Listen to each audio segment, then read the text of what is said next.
여러분 안녕하십니까, 신기철입니다. 지금 이 영상을 찍고 있는 오늘은 2018년 5월 19일 토요일이에요. 오늘 아까 오전 수업을 마치고서 제가 일하고 있는 회사의 사무실로 왔습니다. 집으로 가지 않고요. 이제 수능 180일 남은 기념으로 수험생 여러분들의 파이팅을 도울 수 있는 얘기를 할 수 있지 않을까 생각을 해서 왔어요. 지금부터 할 얘기는요, 너무 당연한 얘기고 제 수업 듣는 친구들 다 아는 얘기인데 그래도 혹시 모르니까 지금 남은 기간 동안 시간이 촉박해질수록 사람 마음이라는 게 자꾸 감정에 휩싸이기 쉬워요.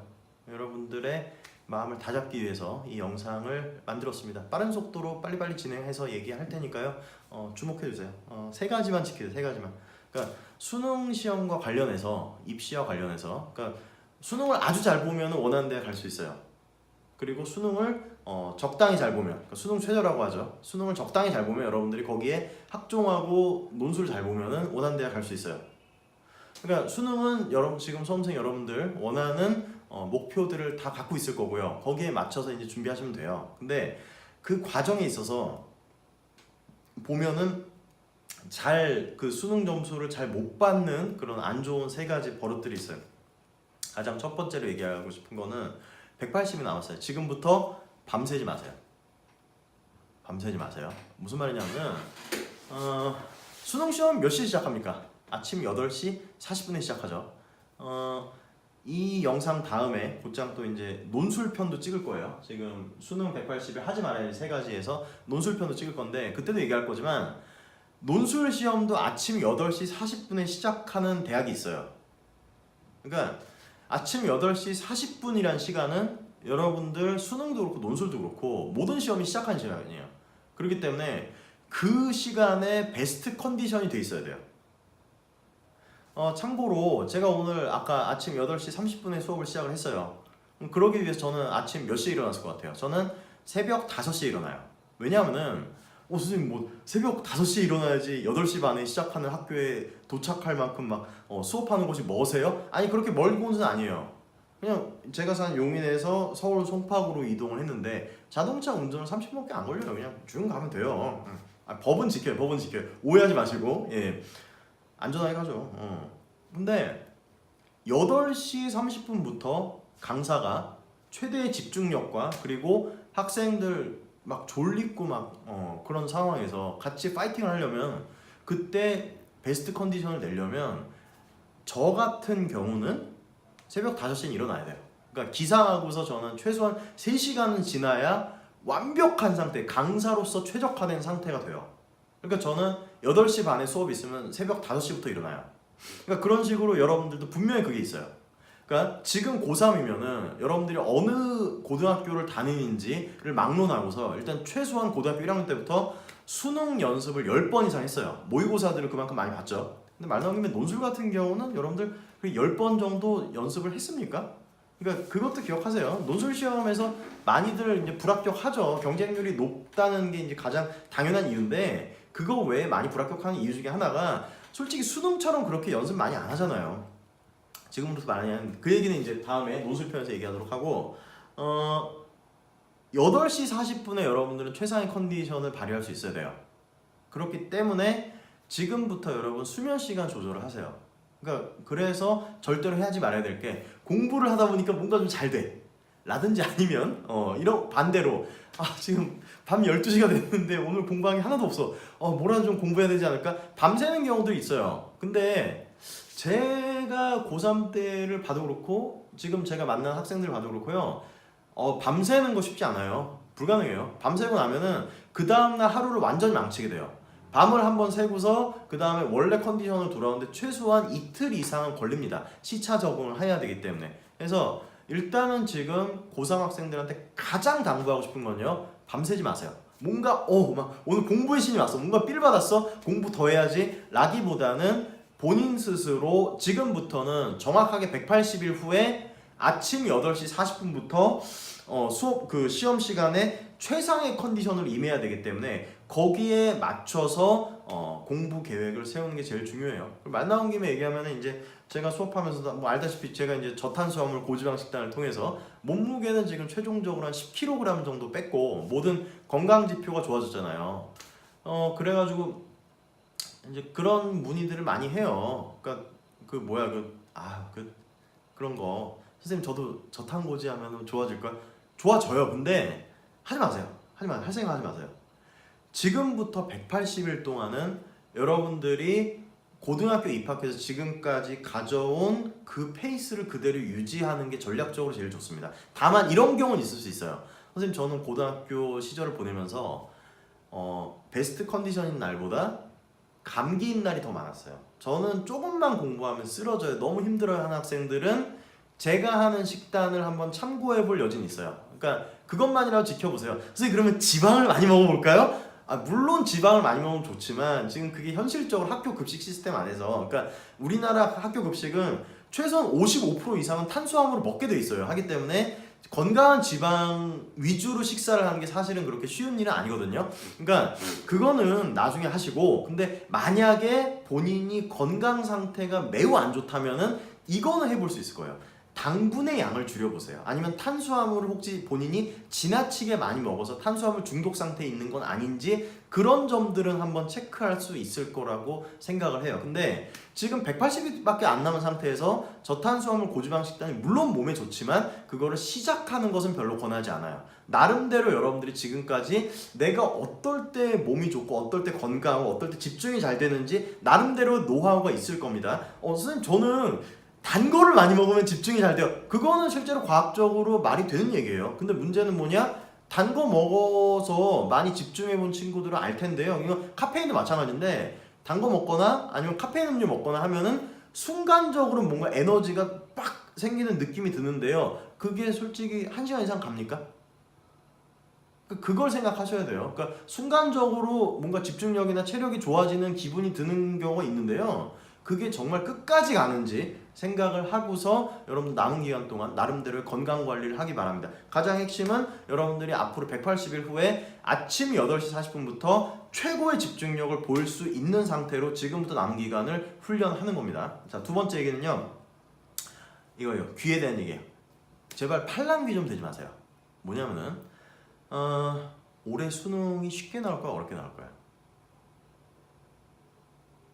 어떨 것 같아요? 쉬울 것 같아요? 어려울 것 같아요? 이런 얘기 할 수 있지 않을까요? 국어 영역이 여러분 국어 영역이 작년보다 쉬울 것 같습니까? 지금 고3들은 난리 났어요. 국어 영역 때문에 막 카메라 조리개 계산하는 문제 나오고 지금 막 국어 영역 때문에 여기저기서 원성이 자자해요.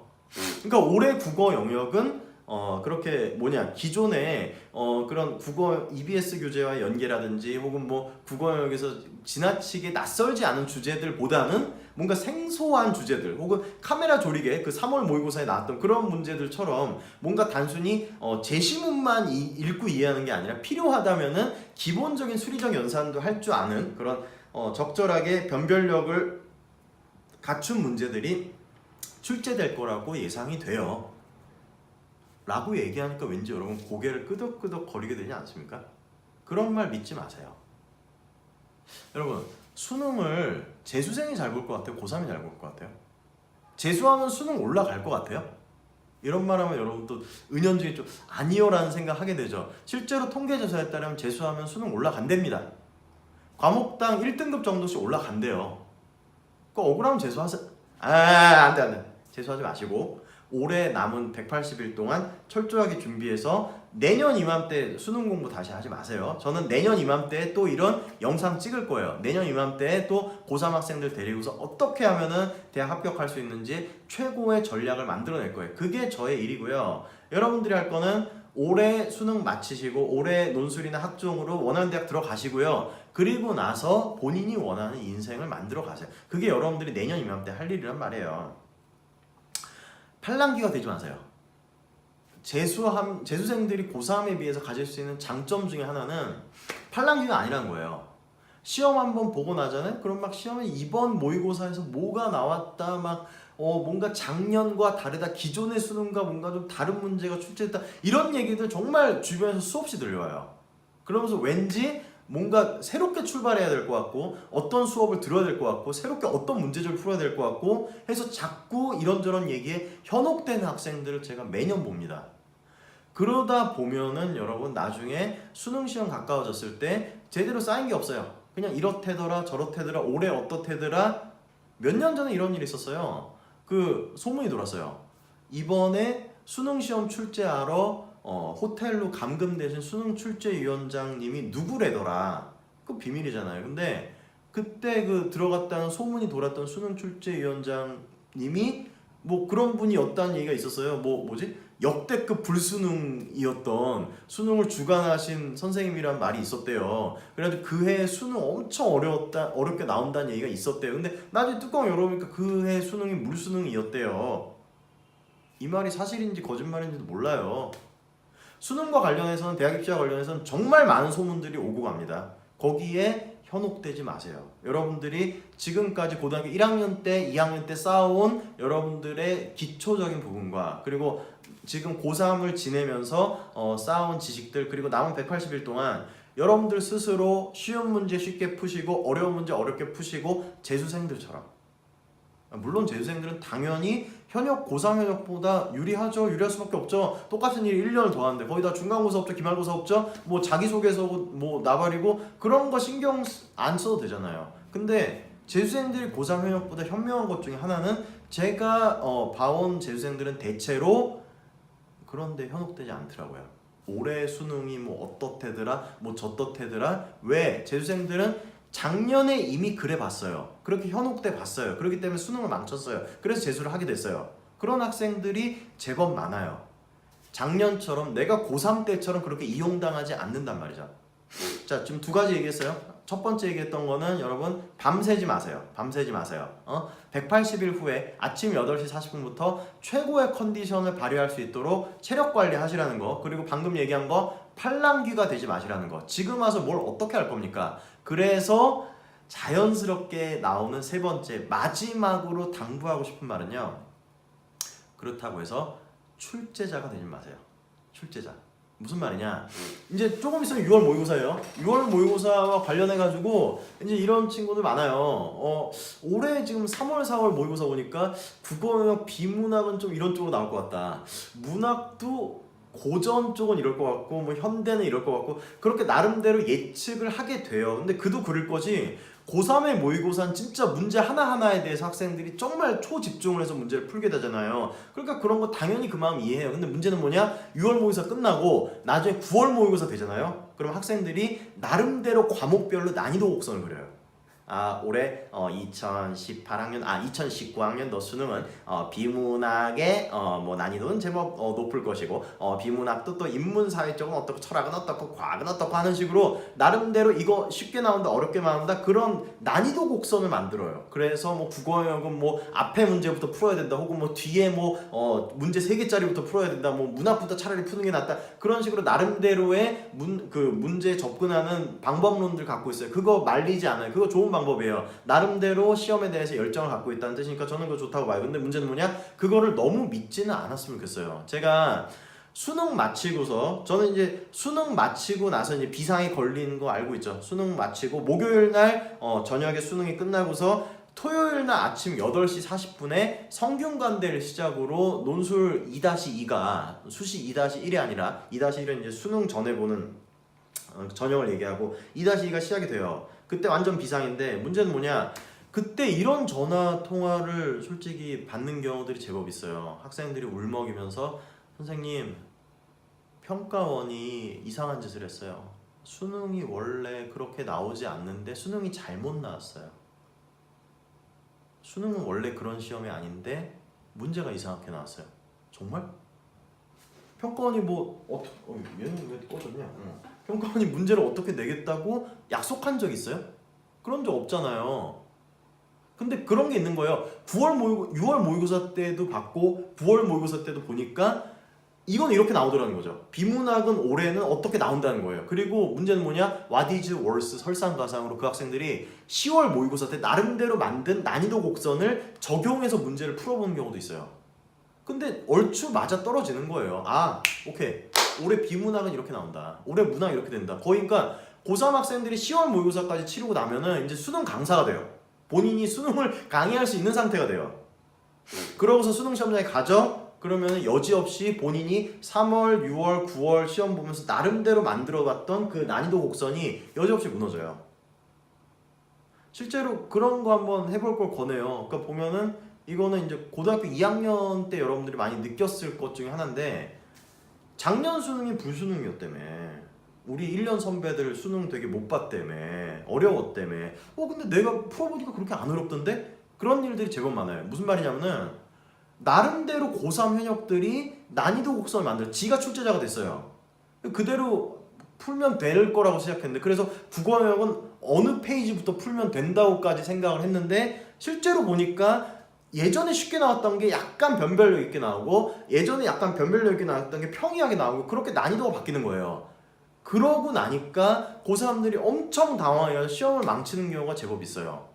그래서 여러분들이 어쩌면 그랬을지도 몰라요. 작년에 고2 때 혹은 올해 초에 작년 수능 문제를 풀어보면서 좀 이상한데? 뭐 작년 수능 어려웠다는데 왜 그렇게, 뭐 내가 보기엔 그렇게 어렵지 않은데? 그런 경우 있을 수 있어요. 그러니까 실제로 마음 편하게 모의고사를 볼 때의 마음과 그동안의 모의고사 다 쌓여가지고 이번에 이 문제 이렇게 나올 거야, 이거 이렇게 풀어야지, 막 그렇게 준비한 상태에서 그 난이도가 맞아떨어지지 않을 때의 당황 때문에 점수 못 받는 경우가 제법 있거든요. 그러지 마세요. 자, 그러면은 결국에는 어떻게 되냐면요, 제가 여러분들한테 하고 싶은 말은 지금까지 여러분들이 지켜온 그 페이스를 유지했으면 좋겠다는 뜻이에요. 첫째, 건강. 그리고 둘째, 팔랑귀 되지 마시라는 거. 셋째, 그렇다고 출제자가 되지는 마시라는 거. 수험생으로서 수학능력 시험 본연의 출제 의도, 대학에서 공부를 할 수 있는 학생을 뽑는다는, 그러기 위해서는 딱 정해진 시간부터 정해진 그 기한 내에 얼마나 집중력을 발휘해서 문제를 정확하게 내가 습득한 문제 풀이 방식에 입각해서 풀 수 있느냐. 아예 좀 보여줄게요. 밤새지 마세요. 지금까지 유지한 상태로 여러분들의 건강을 지켜나가세요. 물론 지금까지 유지한 방식에 문제가 있다면 당장 이번 여름방학 기간에라도 최대한 여러분들이 건강해지도록 노력할 필요가 있습니다. 팔랑귀 되지 마세요. 이 부분 정말 강조하고 싶어요. 그러니까 불안해지는 마음 알아요. 왠지 나만 이 사실을 모르는 것 같아요. 다른 애들은 다 알고 있는 것 같아요. 그렇지 않아요. 모르기 마찬가지예요.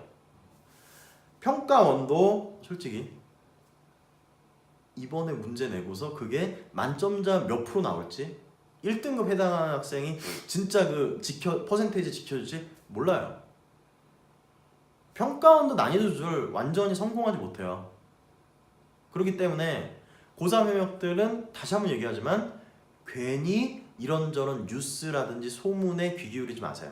소셜 미디어도 지금부터 안 하는 게 좋습니다. 물론 뭐 개인의 어떤 호기심이라든지 여러 가지 사회에 대한 관심이라든지 혹은 뭐 친구들과의 친목 도모를 하는 게 시험 공부하는 데도 도움이 된다면은 말릴 생각은 없습니다만, 그냥 단순히 뭐 시간 죽이기용으로 혹은 막 그런 거 소셜 미디어를 통해서 이런저런 소문에 귀 기울려고 할 필요는 전혀 없습니다. 만약에 그런 얘기 나오면 제가 수업을 통해서 알려드릴게요.